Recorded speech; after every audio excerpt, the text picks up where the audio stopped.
I was amazed. Takes a lot of planning, takes a lot of coordination. See, so it would tell you that it's not only Yusuf alone doing it. Ramzi Youssef managed to escape the Philippines, but police were able to arrest his accomplice, Abdul Hakim Murad. In an interrogation that went on for weeks, Murad revealed an even larger plot to attack U.S. landmarks with aircraft. He admitted that he is a trained pilot. He was precisely recruited for that, to undertake a mission, fly a small aircraft loaded with explosives, and even volunteered that one possible target is the CIA headquarters in Langley, Virginia. In 1995, Ramzi Youssef's plot to attack U.S. landmarks with aircraft was taken seriously. The CIA issued a national intelligence estimate, which said several targets are especially at risk. National symbols such as the White House and the Capitol, and symbols of U.S. capitalism such as Wall Street. We assess that civilian aviation will figure prominently among possible terrorist targets in the United States. That CIA report was over 6 years before 9/11.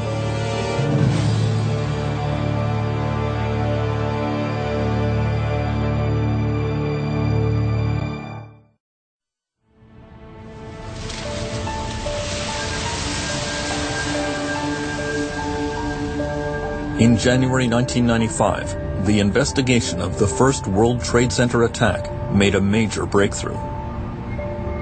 Philippine police discovered a fingerprint in the bomber's Manila apartment. It was traced to Ramzi Youssef, who had escaped back to Pakistan. Now, however, he was the target of a worldwide manhunt directed from the White House.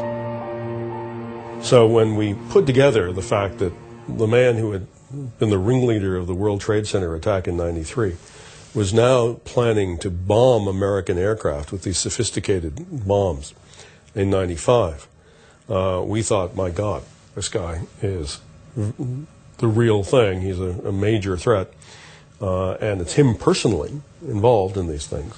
We have to find him. In Pakistan, the manhunt for Ramzi Youssef intensified.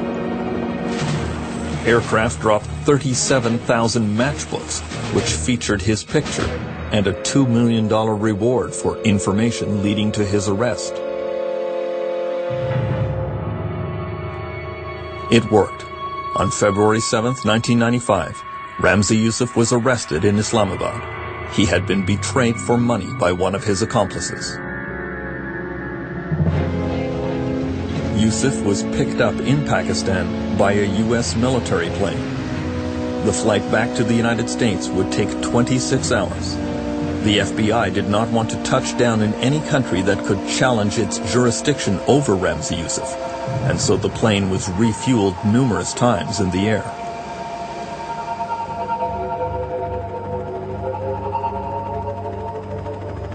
Once in New York, Youssef was taken by helicopter into downtown Manhattan. He was in the custody of the lead FBI agent in the World Trade Center investigation, Bill Gavin. New York just looked beautiful that night. Crystal clear, crisp, lights twinkling, and of course we had him with the hood on. And as we come down the river, we took the hood off and got to about 34th Street, where the Empire State Building was out on one side. I said to him, look straight ahead, see that Ramzi? The trade centers are still standing there, aren't they? In his little accent, he said, they wouldn't be if I had enough money and enough explosives. Right up to that moment, the bravado was incredible. Youssef was sentenced to 240 years in prison. He gave only one interview to the Arabic newspaper Al-Hayat. He told correspondent Ragita Duran about a new Islamic militant group that would rise up to challenge the United States. He was speaking about a network, an international network, a network all over, different countries, different nationalities. Eventually I said, my goodness, he was talking about the al-qaeda. He was telling us a lot about al-qaeda. Ramzi Youssef might have given some key clues about al-Qaeda and its intentions, but few in the U.S. government were listening. Thomas Kane, the chair of the National Commission investigating 9/11, says that American authorities made a grave mistake by not pursuing Youssef's backers. They felt they had their man. We had caught Youssef, and he was the mad bomber, as far as we were concerned. He was the one who tried to blow up who World Trade Center 1. He was the one who tried to do the Bajinka plot. He was the one who tried to get the Pope and blow him up. He was the one who wanted to get the president when he was in the middle and blow him up. I mean, this was a one-man squad to try and blow up people. But Youssef was not a one-man squad.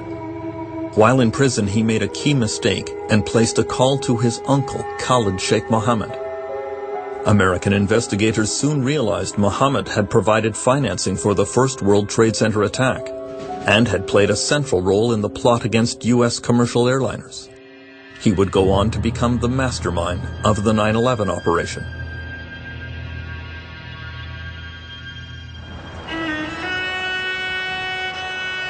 In 1995, Khalid Sheikh Mohammed had taken refuge in the Persian Gulf state of Qatar. Members of the royal family there were known supporters of Islamic militants. The U.S. government decided to try to kidnap Khalid Sheikh Mohammed and bring him back to face American justice. But Richard Clark says there was no great enthusiasm for the job. So we asked CIA if they could go into Qatar without the permission of the local authorities and secretly snatch this guy. Didn't seem like a big request. Well, it turned out it was. CIA, after a lot of analysis, came back and said, no, they couldn't do it. They didn't have the capability. It flabbergasted me. And we then turned to the military and said, well, can you go in and snatch him? And they came back with a plan that was akin to the invasion of the country. I mean, it wasn't a small 12-person unit jumping out of a couple of Chevy Suburbans. It was something that even the Qataris would have seen coming. So we were somewhat stuck.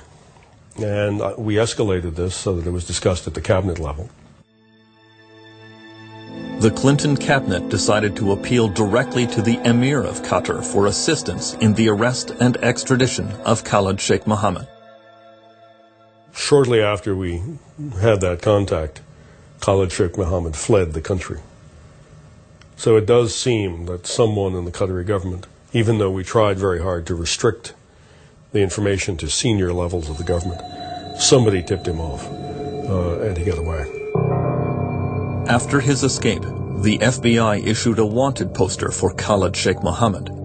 He was indicted in the United States on charges related to the plot against U.S. aircraft, but American investigators lost his trail. He would come back to haunt them. Mohammed had disappeared into Afghanistan, where he would pursue his dream of attacking the United States with commercial airliners. He would find a new backer for his plans, the mysterious Saudi financier, Osama bin Laden.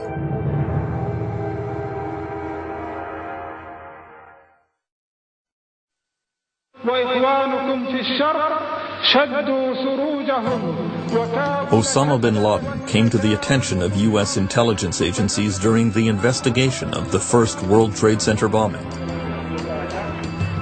His name appeared on a list of suspects who might have financed the operation.